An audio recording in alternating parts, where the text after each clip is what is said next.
Bonjour Agathe, on est ravis de vous recevoir aujourd'hui, enfin de te recevoir du coup. Et allez, merci du temps que tu prends pour nous pour cette interview. Donc pour la commencer, est-ce que tu pourrais te présenter en quelques mots? Bonjour Leslie, ben, merci pour cette invitation.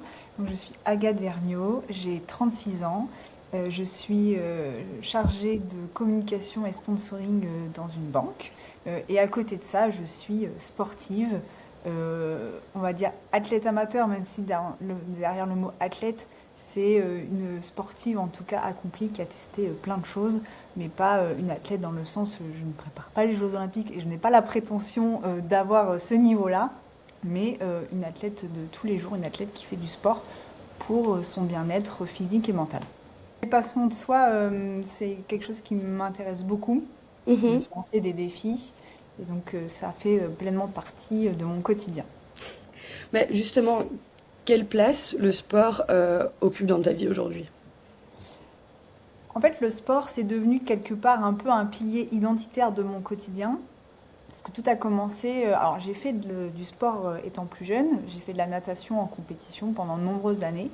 Et puis, quand je suis arrivée dans la vie active, je n'ai plus du tout fait de sport. La D'accord. vie a fait que j'ai pris beaucoup de poids et je n'avais plus de sport dans ma vie. Et puis à un moment donné, j'ai eu un déclic, je me suis reprise en main et j'ai perdu beaucoup de poids. Et finalement, le sport est revenu dans ma vie et a pris une dimension bien plus importante qu'une simple perte de poids. C'est vraiment devenu un échappatoire et ça m'a aussi redonné confiance, ça m'a construite en tant que personne. Et donc, c'était pas juste un loisir, c'est vraiment devenu qui je suis aujourd'hui. Et ça m'a aussi construite quelque part professionnellement, parce que ça m'a permis justement de prendre cette confiance en soi. Et finalement, le sport est entré dans ma vie professionnelle aussi, puisque aujourd'hui, je suis en charge du sponsoring sportif. Et voilà, avec tous ces défis fous, comme faire un. Voilà, j'ai perdu 35 kilos, je courais pas du tout, je me suis mis à faire des semi-marathons, puis des marathons, puis je me suis challengée sur des Alpha Ironman, sur des ultra-trails de 200 km. Donc voilà, j'ai essayé de tester et d'aller loin dans le dépassement de soi pour aussi me retrouver moi. Donc ça a été, voilà, c'est tout un parcours. En plus, j'ai eu la chance de porter la flamme olympique, donc ça met J'ai le vu. regard sur tout ce parcours-là et quand on voit voilà, où ça m'a amené aujourd'hui, c'est une belle reconnaissance. Donc Ah, voilà, c'est très aujourd'hui le valorisant. sport, ça me nourrit en tant que de façon personnelle, mais aussi professionnelle. Donc voilà, je suis un Mhm. peu pour tout. Professionnellement, qu'est-ce qui t'a fait vouloir arriver justement dans ce domaine-là? Alors, en fait, D'un- c'était pas forcément un choix, mais ça Mhm. s'est finalement un peu imposé à moi. Ouais. Mon premier job, quand je suis sortie de l'école, donc pour rappel, j'ai fait de la natation en compétition. Et donc, mon premier job, quand je suis sortie de l'école, c'était de travailler chez Arena, la marque de maillot de bain. Finalement, ça a été une courte expérience, mais qui était intéressante à ce niveau-là. J'ai fait d'autres expériences complètement en dehors du sport. Et finalement, j'y suis retournée vraiment par hasard, puisque j'avais fait un entretien pour une entreprise dont je ne connaissais pas le nom au début. Et au Ok. final, ça s'est révélé être un club de rugby professionnel. Donc pendant 6 ans, je me suis occupée de la communication d'un club de rugby de top 14. Et c'est à ce moment-là que j'ai fait ma perte de poids. Et à un moment donné, j'ai évolué, j'ai changé de poste dans un poste à la Banque Populaire. Et en fait, c'était au moment, donc j'ai travaillé sur les partenariats sportifs, et c'était au moment où la Banque Populaire était partenaire des Jeux Olympiques. Et donc, je me suis retrouvée à D'accord. travailler sur ce projet-là parce que j'avais envie aussi de. Ça m'animait profondément. Et donc, ça a été une évidence au final. Et donc, voilà, finalement, j'y suis arrivée, mais sans que ce soit vraiment décidé et prévu. Compétences, on va dire, peuvent être indispensables ou nécessaires pour évoluer dans un tel écosystème.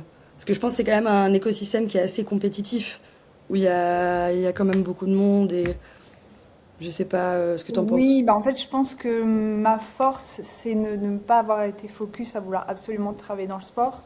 Et en fait, le fait de comprendre à la fois les enjeux côté sport et côté entreprise, Ouais. là où il y a peut-être beaucoup de jeunes qui se focalisent en se disant je veux travailler dans le sport, je veux travailler dans le sport, et sans se nourrir de autre chose et de compétences transversales. pour moi, c'est essentiel de comprendre les deux mondes.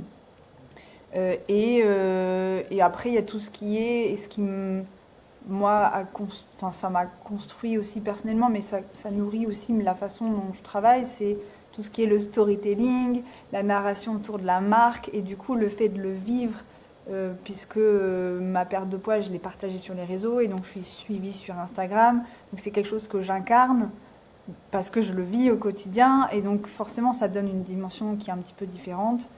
Et du coup, voilà, de pouvoir s'adapter, d'être très réactif, parce que le sport, c'est beaucoup d'imprévus, c'est beaucoup ça bouge tout le temps, il faut être très agile. Quand je travaillais à Lyon-Bordeaux-Bègles, c'était un match toutes les semaines, toutes les 2 semaines à domicile, donc c'est pas compter ses heures, c'est beaucoup travailler. Donc c'est un domaine où il y a beaucoup d'engagement, donc il faut être prêt à s'engager. Donc voilà, pour moi, c'est des compétences qui sont vraiment essentielles pour travailler dans cet écosystème-là. Je comprends, ouais. Ça bouge beaucoup. Faut être disponible et aimer aussi, évidemment, ce qu'on fait, quoi. Être un peu, je Oui, vais pas dire investi, mais un passionné, quoi. il faut être un minimum passionné parce que sinon on ne comprend pas ce qui se Ouais. passe et ce qui se joue et les émotions qui peuvent en sortir.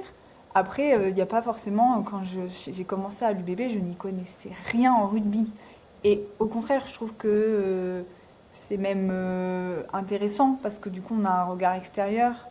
Quand je suis arrivée à la Banque Populaire, je n'y connaissais rien en voile, alors que c'est le sport enfin, phare de la marque.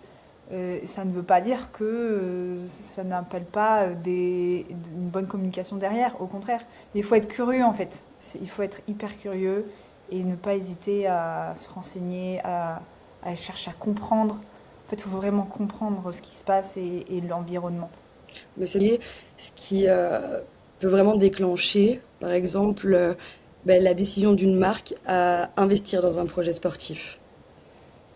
Et déjà, il faut qu'il y ait un alignement de valeurs entre les valeurs de la marque et les valeurs du projet. Que ce soit un athlète, que ce soit un projet sportif, c'est vraiment essentiel, donc cette notion de valeur. Parce qu'il ne faut pas oublier, il faut se rappeler que un projet sportif, pour une marque, c'est avant tout un levier de communication qui doit venir servir ce qu'on souhaite raconter. C'est un outil, le sponsoring, les partenaires sportifs. Et donc, il faut avant tout que ça raconte quelque chose sur l'entreprise. Donc, il faut déjà qu'il y ait un alignement de valeurs. Et puis, bien évidemment, il faut se projeter sur la visibilité que ça va générer. Pour une marque, elle va vouloir cibler une certaine audience. Donc, est-ce que c'est en cohérence avec l'audience? Et c'est vrai que ça, il y a beaucoup d'athlètes ou de structures sportives qui oublient que euh, la, comment dire, l'élément principal, c'est de se dire une marque, elle veut interagir avec une audience. Si l'audience n'est pas la même, ça ne marchera pas. Donc il faut vraiment pouvoir mettre en avant cette audience et du coup la cohérence qu'il va y avoir dans les objectifs. Aujourd'hui, il y a différents types d'objectifs. La visibilité n'est plus le seul objectif. Ça a représenté beaucoup il y a quelques années. Aujourd'hui, ce n'est qu'une partie de l'équation et des contreparties qu'on va avoir dans des partenariats ou du sponsoring. Mhm. Aujourd'hui, il va y avoir des objectifs un peu plus business, mais dans business, on peut mettre de la fidélisation de clients, les inviter pour qu'ils vivent une belle expérience. Ça peut être peut-être générer des leads, ça peut être plein de choses, ça peut être faire de la conquête commerciale, ça peut être enfin, il y a plein de choses possibles et il faut être en cohérence entre ce que souhaite la marque et le projet sportif. Si ce n'est pas cohérent, ça ne marchera pas. Et comme je disais, aujourd'hui, un logo seul, ça suffit plus. Il faut aller plus loin. Il faut vraiment faire vivre quelque chose de plus mémorable. Par exemple, pour fidéliser les clients, ça va être de vraiment organiser, inviter des clients dans un cadre qu'ils n'ont pas l'habitude de vivre s'ils ne sont pas invités justement pour pouvoir vivre ça. Donc c'est vraiment primordial, ce n'est plus seulement de la visibilité. Pour investir dans une carrière, en fait, ou aller dans une carrière, dans un projet, ça pourrait être quoi justement les plus grands défis qu'elle peut rencontrer, notamment Bah, en termes de sponsoring? Moi, ce que je vois, parce que des dossiers de sponsoring, j'en reçois plein, et j'ai un peu la double casquette, parce que je suis créatrice de contenu sport, où je travaille avec des marques, et j'ai la casquette sponsoring un peu sportif, où je suis la marque et je reçois des projets. Donc je vois un peu les deux, et généralement, il y a une méconnaissance du langage du sponsor, parce que par exemple, un athlète ou une structure sportive, elle va dire, ben voilà ce qu'on a besoin, et c'est tout. En fait, elle se met pas à la place de la marque, ce que la marque a besoin et ce que la marque souhaite véhiculer. Et donc ça, c'est vraiment un point vraiment bloquant, qui est un point vraiment essentiel, c'est que ils se mettent pas à la place de la marque et de voir ce qu'ils cherchent vraiment. Après, il y a le manque de données. Bah, pour ça, on a parlé d'audience tout à l'heure, donc bah, de donner des audiences. Combien d'hommes, de femmes, quelle est la tranche d'âge, quelle est la taille de la communauté. Ça, c'est des données qui permettent de se projeter, d'avoir quelque chose de concret.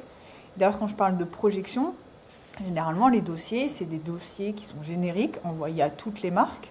Et en fait, pour une marque, de pouvoir se projeter, il faut du coup faire quelque chose d'un peu personnalisé parce que les objectifs d'une marque ne seront pas les mêmes que les objectifs d'une autre marque. Ça demande beaucoup de travail, mais il faut peut-être envoyer moins de dossiers, mais les travailler beaucoup plus, en faire moins, mais hyper ciblés. Ça sera beaucoup plus percutant, beaucoup plus pertinent, mais ça demande de l'engagement et de l'investissement de temps. Après, il y a aussi une certaine saisonnalité parce que pour une structure sportive ou un athlète, ça va pas être la même temporalité pour les marques parce que les marques, les grosses entreprises en tout cas, ça marche par budget annuel qui se renouvelle à une certaine date. Donc si on tombe pas au bon moment au niveau des budgets, ben en fait tout bêtement le projet peut être bien ficelé, il peut être canon, mais si on ne tombe pas au bon moment parce que les budgets sont déjà décidés, le projet il passe pas. Donc c'est tout ça qu'il faut essayer de comprendre et ce qui est pas simple. Ce qui fait beaucoup défaut malheureusement dans les dossiers qu'il y a aujourd'hui. Bah, du coup, on est femmes de sport, donc on parle beaucoup de femmes. Quand on parlait justement d'hommes et femmes, heureusement la visibilité, on va dire, médiatique des femmes dans le sport a quand même, ouais, on va dire, elle augmente quand même depuis quelques années. Mais est-ce que tu penses qu'il y a encore des freins qui peuvent être assez spécifiques pour les sportives, pour trouver des partenaires ou justement pour avoir une visibilité similaire à celle que les hommes ont globalement eu, on va dire? Alors il y a encore aujourd'hui des disparités entre la visibilité des hommes et des femmes, même si ça tend à se réduire, hein. On voit de plus en plus de la médiatisation. Je pense au tournoi Destination Féminin, je pense au Tour de France féminin. Donc ça a de plus en plus de diffusion et justement il y a un rôle des diffuseurs et des médias par rapport à ça. Bien sûr, il y a des stéréotypes qui persistent. On a vu un peu lors des JO de Cortina Milano. Enfin, il y a encore des choses qui existent, mais il y a quand même une tendance qui s'inverse. Et il y a des sports outdoor, justement, qui sont en plein essor, type trail, type surf, où justement, il y a beaucoup moins cette limite homme-femme, où la performance, elle est un peu au même niveau. Et donc, il peut y avoir des freins quand c'est des habitudes du décideur, mais pour le public, il n'y a pas de frein en particulier. Et je pense que le vrai levier pour les femmes aujourd'hui, pour combler un peu cette différence qu'il pourrait y avoir de traitement médiatique, ben, c'est de travailler leur marque personnelle, leur personal branding. Et en fait, ça peut compenser un déficit de visibilité TV. Je pense, alors j'y pense direct, elle est américaine, mais Ilona Meyer, qui est une rugby woman dans l'équipe des États-Unis, elle a plus de communauté que des plus grands joueurs masculins de rugby. Et en fait, elle a su créer cette marque personnelle, elle a su créer ce mouvement autour d'elle. Et je pense vraiment que c'est un énorme levier pour les femmes et qu'il ne faut pas qu'elles hésitent. Alors, je ne dis pas que c'est simple, il faut trouver la façon de communiquer, il faut trouver son ton, mais de pouvoir justement combler ce visibilité avec leur image. Et c'est pour moi primordial. Seulement, moi justement, depuis que je suis en stage ici, justement, je me balade beaucoup plus, on va dire, forcément sur les réseaux pour regarder et tout. Et je vois qu'il y a quand même justement Au-delà même des médias, beaucoup de pages et même beaucoup de personnes personnelles en fait aussi qui contribuent, je pense, à cette visibilité. Je sais pas si ça peut jouer un rôle pour les marques, si elles peuvent un peu le prendre en compte ou pas du tout. Bah, aujourd'hui, une marque, elle va chercher les deux. Elle va chercher la performance et elle va chercher la visibilité. Un athlète peut faire les meilleures performances s'il n'a aucune visibilité sur les réseaux sociaux, bah en fait ça ne résonne pas, ça n'a pas de résonance et du coup c'est pas un levier de communication. Il faut rappeler que le sponsoring et les partenaires sportifs, c'est un outil de communication. Donc la marque elle doit aussi s'y retrouver à ce niveau-là. Et donc un palmarès sans audience, ça ne fait pas forcément un bon ambassadeur, quelqu'un qui performe et qui n'a aucune audience. Par contre, s'il y a un athlète qui est performant et qui est présent sur les réseaux avec une vraie communauté, eh mais c'est vraiment le combo. Alors, je sais qu'il y a il y a un peu des voies divergentes parce qu'on se dit qu'un athlète, il n'est pas créateur de contenu, c'est pas le même métier. Pour autant, c'est pas forcément avoir une grosse communauté, c'est pas la taille de la communauté qui compte. Euh, c'est surtout comment il communique. Est-ce qu'il communique bien? Parce qu'en fait, s'il ne met pas en valeur la marque, euh, Mhm. mais l'idée, c'est pas d'avoir 10 000, 20 000, 50 000 ou 100 000 followers. Non, même avec 2 3 000 followers, ben, si il y a une belle communication à la fois sur les objectifs, sur l'athlète, sur ses partenaires, ben, en fait, ça donne tout de suite une pertinence et on se dit, ok, bon, ben, s'il est capable de bien présenter comme ça sur les réseaux, c'est un bon ambassadeur et ça peut faire résonance pour l'entreprise. Donc c'est pour ça que des fois il y a voilà, il y a des voix un peu dissonantes, un peu tout le monde n'est pas forcément d'accord avec ça.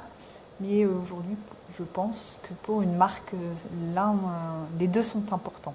Oui, mais c'est une relation réciproque. Il faut entre guillemets du donnant-donnant entre les deux, Oui, quoi.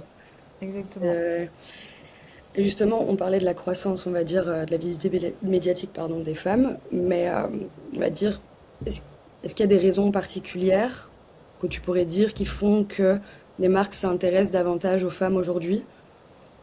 Ou on va dire que c'est Euh, avec l'évolution du temps. alors, je pense que ça dépend des marques. D'accord. Parce que c'est pas forcément un objectif. En fait, il faut que ce soit un objectif qui soit cohérent avec ce que fait la marque. Si la marque a des objectifs d'aller conquérir un marché féminin, d'associer des valeurs, bah, du coup, il y a tout son intérêt. Mais ça ne marche pas pour toutes les marques. Il y a des marques qui auront plutôt tendance et c'est parce que c'est en cohérence avec ce qu'ils veulent véhiculer, et ben d'avoir la même approche, que ce soit pour des hommes ou pour des femmes. Justement pour montrer ben, qu'il n'y a pas de différence en fait Ouais, il y a entre un les pied deux. d'égalité. Donc en fait, ça dépend vraiment des marques, ce qu'elles veulent raconter. Et il ne faut pas mettre en opposition, il n'y a pas une stratégie qui est meilleure qu'une autre. Tout dépend de ce qu'on veut raconter. C'est toujours la même histoire, c'est l'objectif de départ, les valeurs de départ que la marque veut raconter. Donc ça dépend vraiment. Et après, il y a de plus en plus d'initiatives quand même pour valoriser le sport féminin, parce que ça a des belles valeurs, parce que c'est aussi en plein essor, donc d'aller chercher des nouveaux marchés, voilà, pas, je le répète, mais en cohérence avec les objectifs de la marque. Absolument. Et après, il y a tout ce qui est aussi enjeux RSE, enjeux sociétaux, qui rentrent dans la balance, bien évidemment. Et puis, Mhm. mine de rien, les Jeux de Paris 2024 en France, ben, ça aussi a été un accélérateur pour aussi cette prise de conscience, parce que dans certains sports, il y a vraiment un décalage énorme entre les hommes et les femmes. Voilà, mais pour moi, il ne faut pas opposer à dire qu'il faut miser que sur le sport féminin. Non, dans les stratégies, enfin, tout dépend des stratégies des marques, quoi. Mais je vois ça d'un très bon œil qu'il y ait de plus en plus de valorisation du sport féminin. Et par rapport à ça, tu penses, on va dire, enfin, tu as des idées de comment justement les marques pourraient s'engager davantage dans le sport féminin ou... Bah, je pense que il faut pas juste faire un coup et dire je fais un truc pour dire que je m'engage dans le sport féminin. Aujourd'hui, on a besoin d'authenticité, on a besoin enfin, on a de la publicité qui est partout. Donc le consommateur, il n'est pas dupe. Il faut pouvoir créer une vraie histoire et quelque chose qu'on raconte sur le temps long. Donc pour moi, les partenariats courts, ils ne construisent pas de capital de marque. Il faut voir plus long terme. Ouais, mais de toute façon, ça peut très vite être, enfin, on va dire mal interprété ou mal vu Exactement, par le exactement. Donc public. il faut penser temps long, impliquer les athlètes dans la co-création. C'est pas juste leur dire il faut faire ça. Non, en fait, il faut prendre les individualités des athlètes et il faut, et c'est tout l'enjeu de s'associer à des athlètes, c'est de pouvoir construire quelque chose, que l'athlète apporte quelque chose dans l'échange et dans les éléments de communication. Donc c'est important de co-construire. Et puis, ça rejoint un petit peu ce que je disais tout à l'heure, mais il faut donner autant de moyens de communication que pour des partenariats féminins que masculins, parce que sinon ça peut créer un déséquilibre et c'est pas souhaitable, ou ça peut être incompris par Mhm. l'audience. Donc c'est surtout structurer ces partenariats, mais j'ai envie de dire que ce soit pour le sport féminin ou pour le sport masculin, Oui, c'est des bien choses sûr. qui sont essentielles à avoir. Voilà, mais tout l'enjeu, s'il y a des marques qui vont sur le sport féminin, et si elles sont déjà présentes dans le sport masculin, ben c'est de rééquilibrer pour être sur les mêmes niveaux. Et d'ailleurs, il y a des marques qui le font très bien. Je pense à Orange qui a aligné les montants de ses partenariats avec l'équipe de France de football masculin et féminin. Il y a le même engagement sur que ce soit. Voilà, et je trouve que ça, c'est de très belles valeurs et c'est là-dessus Totalement. qu'il faut aller. Je savais pas du tout. Mais j'avoue que ça, c'est très très bien. Enfin, c'est très très beau. C'est mais parce que ça arrive pas tout le temps, ni forcément souvent. Donc franchement, mais pour revenir aussi sur le fait que, bah, comme au début, tu nous disais que le sport est devenu quand même une certaine raison d'être pour toi, que ça t'a fait quand même évoluer, vivre de belles expériences et arriver aussi là où tu en es aujourd'hui. Euh, Pourquoi tu pourrais dire justement que c'est aller un puissant vecteur de valeur et de transformation sociale? Bah, parce que le sport, je pense, ça parle à tous, même si on n'est pas sportif en tant que tel. Quand il y a les Coupes du Monde, quand il y a les JO, il y a quand même une ferveur et il y a quelque chose qui se passe. Même si on n'est pas particulièrement adepte du sport, on va quand même s'intéresser un minimum à ce qui se passe. Parce qu'en fait, on partage des émotions. Et en fait, le sport, c'est un très beau vecteur d'émotions. Tu vois, je pense à une marque comme Samsung qui est partenaire des Jeux Olympiques et qui vient sponsoriser un moment très spécial. Je pense que tu as très bien l'image en tête pendant les JO de Paris 2024, quand les athlètes sont sur le podium, qui sortent un téléphone Samsung et qui se prennent en photo. Le podium, c'est un des éléments les plus émotionnels forts. Donc en fait, en faisant ça, ils s'associent à cet événement-là. Et donc forcément, tu crées des liens et des connexions dans ta tête vis-à-vis de cette marque-là. Donc c'est un pouvoir qui est très fort en termes d'émotion. Donc c'est un très beau vecteur de communication. Ça crée du lien et du coup tu t'associes à ces valeurs parce que inconsciemment quand tu vois une marque qui s'associe, qui est partenaire d'une compétition, bah, tu associes les valeurs qui sont liées, par exemple les marques qui s'engagent dans le rugby plutôt que dans le foot, parce que des fois il y a un clivage, voilà, ou qui vont s'associer à telle et telle compétition sportive. Forcément, tu vas y associer les marques du sport, où je pense par exemple à l'UTMB ou les courses de trail, les marques qui s'associent à des courses comme ça, ben, tu associes des valeurs d'environnement, de proche de la nature. Donc en fait, c'est un très beau moyen de construire une image de marque et qu'on se souvienne de toi pour ces valeurs. Donc voilà, pour moi, c'est un vecteur qui est très puissant.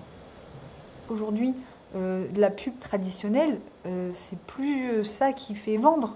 Ouais. Si je te dis ah ben je viens te vendre mon produit, mon téléphone, mon machin, tu vas me dire bah je m'en fiche de ton téléphone. Par contre, si je m'associe à un événement que tu regardes et tu éprouves vraiment de l'émotion et tu vois la marque de façon inconsciente, C'est et vrai. ben du coup, quand tu vas vouloir acheter le produit, bah tu vas penser inconsciemment à cette marque-là.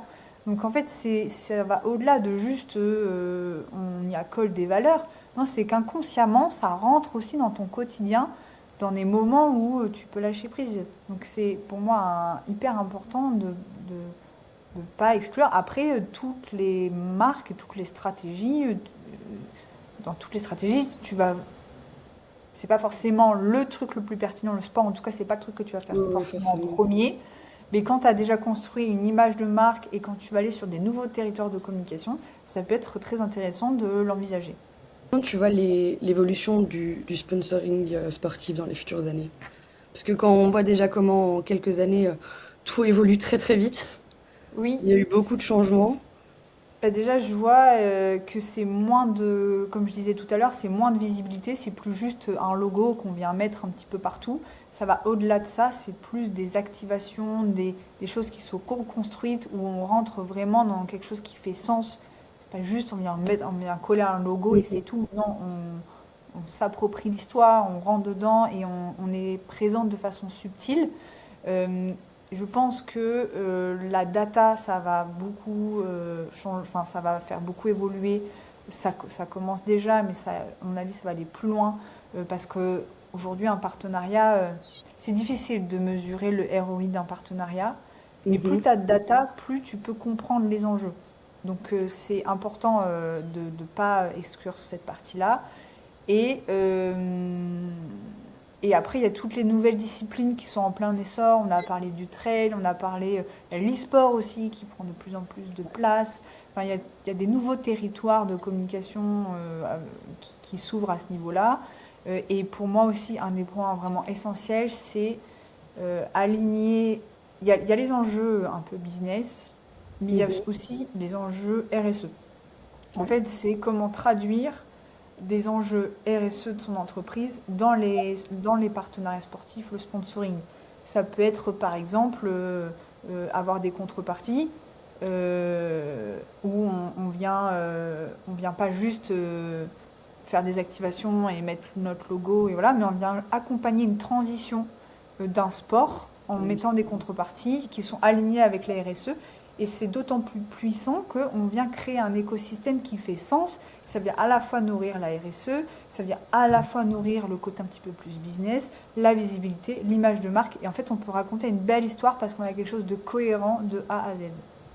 Totalement. Oui, c'est un ensemble, ouais, c'est un tout qui fonctionne ensemble, quoi. Oui, exactement. C'est... Et ça, il ne faut pas penser isolé, il faut penser Mhm. écosystème.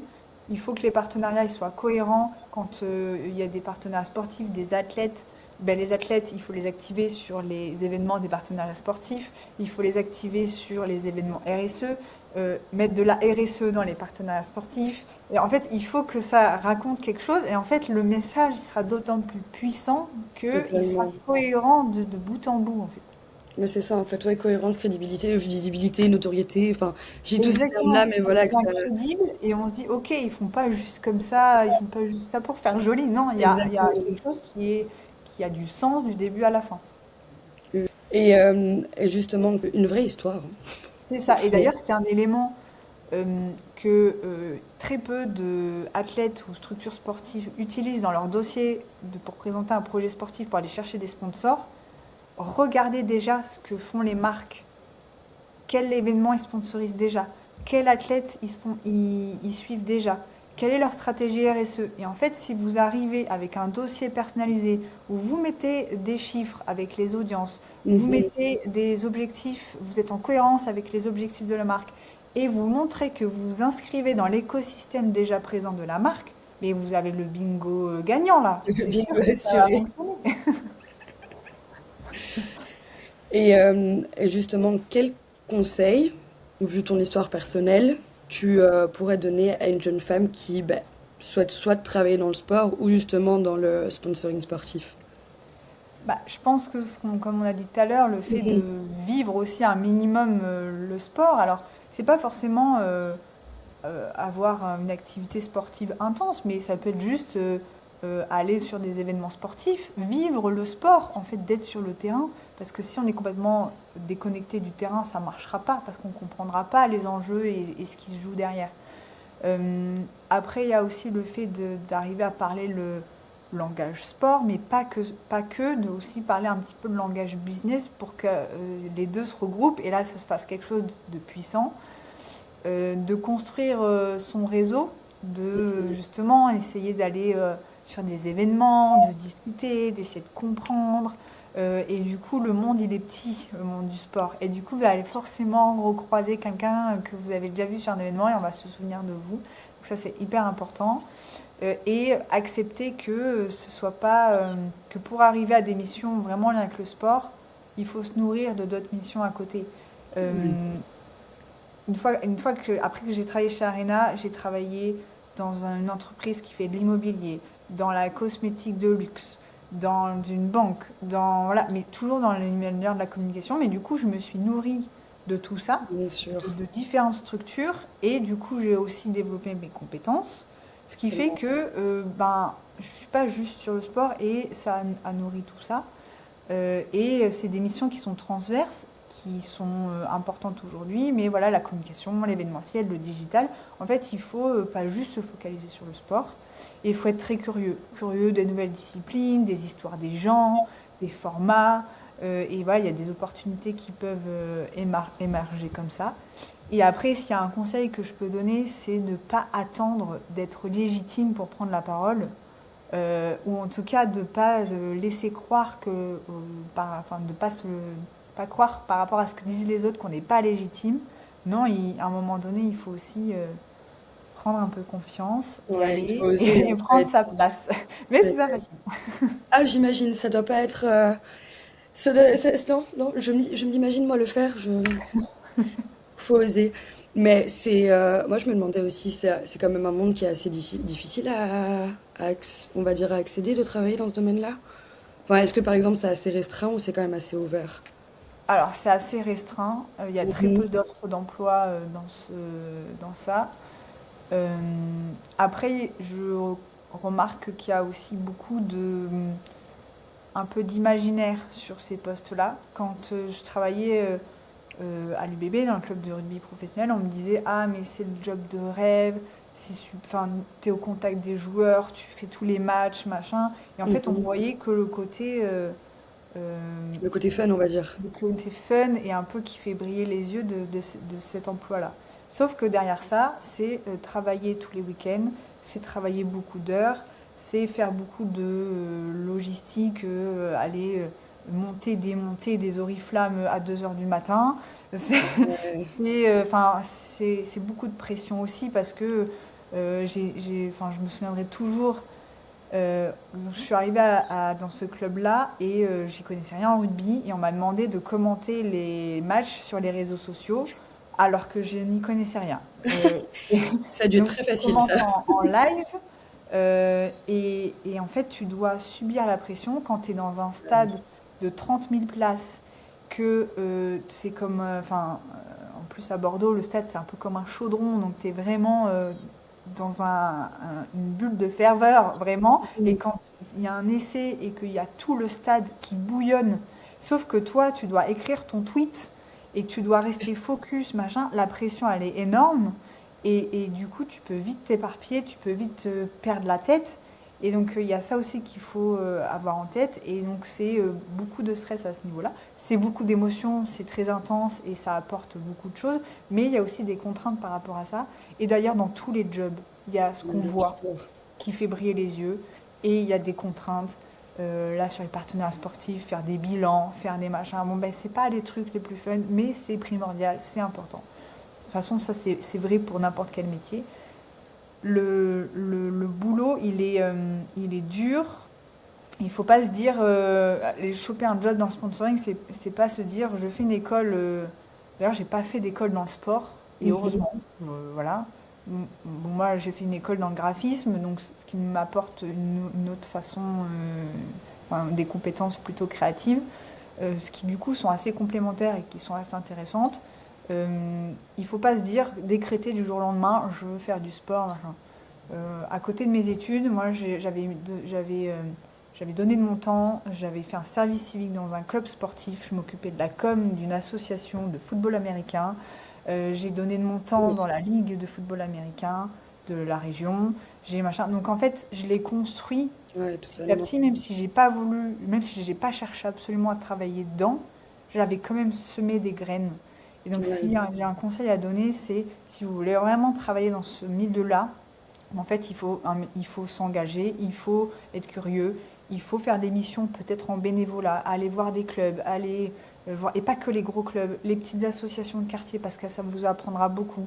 Enfin, voilà, c'est tout ça faut envisager l'écosystème dans son Ouais, comme entier. tu dis, planter des graines un petit à petit, hein, faire son chemin, hein. Exactement. On va dire, écoute, moi pour moi, de mon côté, je pense que tu as pu nous expliquer énormément de choses. Je te remercie d'ailleurs. Et pour clôturer, est-ce que tu aurais un petit mot pour la fin? Quelque Bah, moi, je chose suis qu'on n'a pas convaincue que abordé, quelque chose. Pardon, ouais, bah, excuse-moi. je suis convaincue que le sponsoring, c'est pas juste un support publicitaire, ça apporte tellement plus dans un storytelling de marque, ça apporte beaucoup. Après, le sport à titre personnel, ça m'a appris beaucoup et en fait, on a un peu tendance à se limiter en disant qu'on n'est pas capable alors qu'on est capable de beaucoup. Et c'est vrai que ça m'a beaucoup appris justement de me lancer des défis sportifs pour Ouais. casser les limites qu'on peut se mettre dans la tête. Et donc ça a vraiment changé beaucoup de choses pour moi. Si j'ai un message pour les marques, ben, c'est d'oser investir dans des histoires qui méritent d'être racontées parce qu'il y a des très belles histoires de sportifs et de clubs sportifs et de structures sportives qui sont hyper intéressants. Euh, Si j'ai un message aux sportifs, ça serait de apprendre à pitcher sa valeur et pas seulement son palmarès sportif, mais Ouais. vraiment mettre en musique sa propre histoire. C'est pour moi essentiel. Et voilà, et je suis convaincue que c'est un territoire d'émotion, le sport, qu'il y a beaucoup de choses à explorer et que voilà, il y a tellement de choses que le sport peut apporter. Mais super, un grand merci. Je vais peut-être prendre l'exemple sur toi, de me lancer des défis dans le sport. Et Mais oui, justement, parce que, bah, comme tu dis, c'est un peu ça aussi justement qui t'a permis d'oser oui. plus, En qui fait, t'a tu vois, des qui fois, t'a quand un je peu suis défié face toi, à... qui t'es défié toi-même en fait.